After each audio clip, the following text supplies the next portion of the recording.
Halo semuanya, selamat datang kembali di channel Guru Coding. Masih bersama saya, Dita Permata Putra. Pada video kali ini, kita akan melanjutkan belajar fundamental parsing JSON kita bagian 2. Oke, tanpa menunggu lama, langsung saja ke penjelasannya. Baik, teman-teman, pada video sebelumnya, kita sudah belajar menampilkan sebuah data JSON dengan format seperti berikut. Ya, selanjutnya akan kita kembangkan di mana kita akan tambahi datanya dengan format ada namanya GitHub, lalu datanya adalah sebuah map. Ya, jika kemarin kita belajar datanya sebuah list, sekarang kita coba dengan datanya sebuah map. Di mana di sini saya punya key username, misalnya adalah kita beri nama guru coding, kita kasih add. Lalu di sini kita beri nama repositories. Kita kasih integer 297 misal ya teman-teman ya. Lalu kita tambah juga misalnya kita coba buat data boolean ya supaya tidak string dan integer. Misalnya GDE. Jawabannya adalah true misal. Oke, save. Oke, sekarang perhatikan teman-teman. Di sini kita punya sebuah GitHub, lalu datanya adalah sebuah map. Dan jika teman-teman belajar di video pertama, ketika kita memiliki sebuah data dalam bentuk map seperti berikut, maka kita harus membuat objeknya atau membuat objek modelnya. Oleh sebab itu, untuk data GitHub ini kita perlu membuat kelas model dengan nama GitHub. Oke, kita buat ya. Sini di bawahnya saja. Atau teman-teman kalau membuat file sendiri juga tidak apa-apa. Cuma saya hanya ingin menunjukkan tentang cara parsingnya. Oleh sebab itu saya taruh di bawahnya. Kita buat kelas GitHub. Lalu perhatikan properti yang ada di data GitHub berikut, yaitu ada username, ada repositories, ada isGDE. Maka kita buat ya, untuk username adalah string, untuk repositories adalah integer, untuk isGDE adalah true atau boolean. Oke, kita buat final string, misalnya yaitu tadi username ya namanya, lalu final string integer repositories, lalu final bool isGDE. Oke, jika sudah kita buat konstruktornya teman-teman. Kita akan menggunakan name konstruktor yaitu GitHub kurung kurawal this titik username, this dot repositories, this dot atau titik ya GDE. Oke, baik, selanjutnya perhatikan di sini karena datanya JSON ya, ini kan atau dalam artian kalau di dot datanya adalah sebuah map, ada key, ada value ya, jadi objek di dot itu direpresentasikan dengan bentuk map ya. Jadi kalau mungkin teman-teman belajar JavaScript itu ada di sini ada sebuah key-nya, sebuah value itu namanya adalah objek. Namun di dot dia direpresentasikan dengan map. Oleh sebab itu, maka kita buat juga parameter, oleh sebab itu kita juga buat konstruktor tambahan yaitu konstruktor from JSON-nya. Factory GitHub from JSON, di mana parameternya tadi adalah berupa key dan value atau map, yaitu map string dynamic, kita beri nama JSON. Lalu ingat karena dia factory maka harus mereturn objek dari si GitHub. Selanjutnya di dalam sini tinggal kita masukkan nilai-nilainya, username-nya kita ambil dari JSON key-nya username, kita kasih default value ya, karena kita menggunakan nullable. Jika teman-teman tidak ingin nullable juga tidak masalah ya teman-teman ya. Misal di sini tidak menggunakan nullable, tidak masalah ya. Seperti ini. Karena ini tidak menggunakan nullable, maka ketika menggunakan named constructor, teman-teman harus menambahkan keyword required seperti berikut.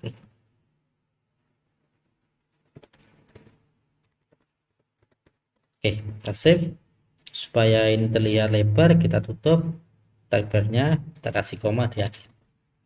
Oke, selanjutnya di sini karena dia required, maka kita harus menambahkan semuanya. Oke, kita tidak perlu default value, langsung saja berarti repositories kita kasih dari JSON repositories. Perhatikan jangan sampai salah key-nya, sama ya, repositories. Lalu selanjutnya untuk terakhir adalah is GDE, kita ambil dari JSON is GDE. Oke, kalau sudah kita save, kita kasih koma di sini. Oke, sudah ya teman-teman ya. Jadi fungsi dari constructor from JSON sama ketika kita membuat constructor from JSON di sampel, di mana dia akan mengubah data dari JSON yang berbentuk seperti map ini ya, atau berbentuk objek map ini menjadi objek modelnya. Oke, baik, kalau sudah tinggal kita masukkan di sampel ya. Berarti di sini di sampel butuh final GitHub tipenya, yaitu kita kasih nama GitHub. Oke, lalu di sini saya kasih nullable, maka kita kasih tambah di sini di GitHub. Oke, selanjutnya di bagian factory sample from JSON-nya ya, yang digunakan untuk mengubah data JSON berikut menjadi model sampel, maka ada satu parameter ya yang kita tambahkan, yaitu GitHub. Oke.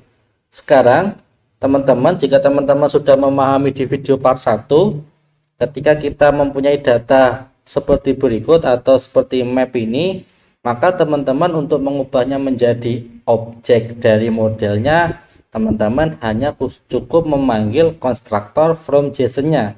Oleh sebab itu, di sini kita hanya cukup memanggil constructor from JSON-nya dari si GitHub. Oke, lalu datanya di sini kan butuh JSON nih, JSON tipenya map string dynamic. Ya, jadi ini sudah map string dynamic diambil dari sini key-nya GitHub. Oleh sebab itu di sini adalah JSON GitHub. Oke, kasih koma, save. Baik teman-teman, kita restart. Kita tidak perlu mengubah keyword pemanggilan di method for simulation get API-nya, tidak perlu ya teman-teman ya.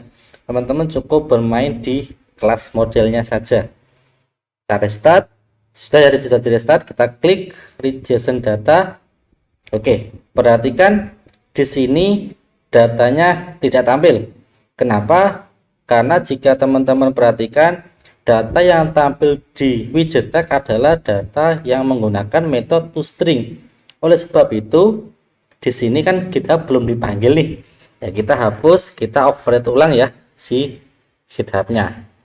Oke, kita override ulang. Teman-teman, bagi teman-teman yang tidak muncul quick fix seperti berikut, teman-teman bisa menginstal yang namanya extension data Dart generator ya. Ini ya, saya menggunakan ini. Oh, mohon maaf, bukan data Dart tapi Dart data class generator. Saya menggunakan extension ini untuk membuat konstruktor, metode-metode yang perlu di override pada kelas model. Oke, jika sudah, perhatikan, jadi kita sudah override ya. Ini sudah ada GitHub-nya, kita save. Oke, perhatikan di sini sudah muncul ya data GitHub. Namun di sini tulisannya adalah instance of GitHub. Oke, terkait ini kemarin sudah kita bahas bahwa kita perlu mengoverride model Oh, mohon maaf, kita perlu mengoverride metode toString dari model si GitHub. Oleh sebab itu, kita override di sini. Kita klik dengan menekan komen titik, pilih yang toString. Kita save, lihat sudah kebaca teman-teman. Kalau kita restart, awalnya kosong, kita tekan read JSON data, maka sudah kebaca data GitHub, di mana datanya adalah sebuah objek map. Mantap ya teman-teman ya. Jadi teman-teman, sebelum saya simpulkan, mungkin teman-teman bertanya, kalau begitu cara mengakses data GitHub-nya gimana di main, Pak? Oke, di sini berarti kan kita tinggal tekan result.github. Nah, kalau teman-teman memanggil properti dari suatu objek di string menggunakan string interpolation, jangan lupa tambahkan kurung kurawal. Oke, seperti ini. Ya, dan di sini tahu kenapa ada tanda merah ya, karena dia nullable ya teman-teman ya. Maka teman-teman kasih juga nullable resultnya. Save. Lihat sudah ketangkap objek dari si GitHub. Kalau mau ngambil username-nya berarti tinggal ditambahi github.username. Oke, ingat GitHub tipenya adalah nullable. Maka kita juga kasih tanda nullable untuk mengakses propertinya. Oke, dapat ya guru coding. Kalau kita kasih is gde save, dapat true ya tadi nilainya. Kita panggil repositoriesnya, kita save 2897. Mantap ya teman-teman ya.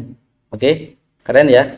Sekarang teman-teman di part 2 ini sudah belajar bagaimana memparsing suatu data jika datanya adalah sebuah objek map ya, dimana yaitu key dan value.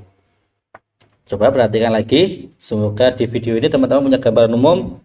Jika datanya adalah sebuah list, maka yang kita panggil adalah sebuah list berikut, list.from, lalu masukkan JSON key-nya yaitu si hobi. Kalau datanya berbentuk map, maka teman-teman cukup membuat konstruktor factory from JSON-nya, lalu panggil di kelas utamanya. Di sini kan satu kesatuan namanya kan objek sampel. Oleh sebab itu berarti di dalam objek sampel ini kan datanya objek sampel, lalu ada data lagi yaitu sebuah objek GitHub. Oke ya teman-teman ya, saya cukup itu penjelasan saya sudah cukup paham, menurut saya sudah cukup jelas. Jadi kalau teman-teman datanya berupa map, maka teman-teman wajib menggunakan konstruktor from JSON. Jika berupa list, teman-teman tinggal memanggil cara pembuatan list seperti berikut. Lalu bagaimana kalau kita buat data di mana adalah listnya adalah isinya bukan string tunggal seperti ini, tapi listnya sebuah objek map seperti berikut. Mungkin saya punya namanya artikel, key-nya articles, lalu datanya ada sebuah list, namun listnya bukan list sebuah data tunggal string integer, bukan, yaitu adalah sebuah objek.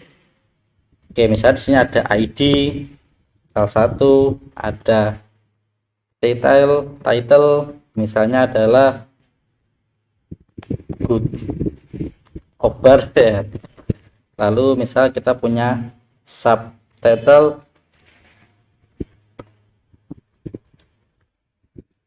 this is movie, that is movie. Oke, seperti ini. Lalu kita buat misalnya 3. Kita buat 3 2 3, yaitu adalah sebuah, misalnya di sini adalah Harvest Moon,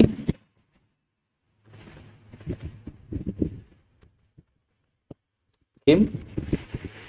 Lalu di sini misalnya adalah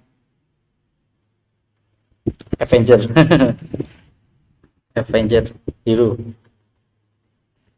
Oke, save. Nah, bagaimana jika dengan data list of object atau list of map?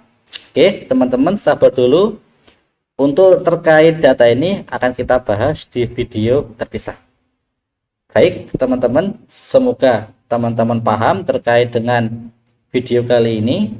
Sampai jumpa di video selanjutnya. Untuk part 3 kita akan membahas data dengan model list of object. Oke, dadah.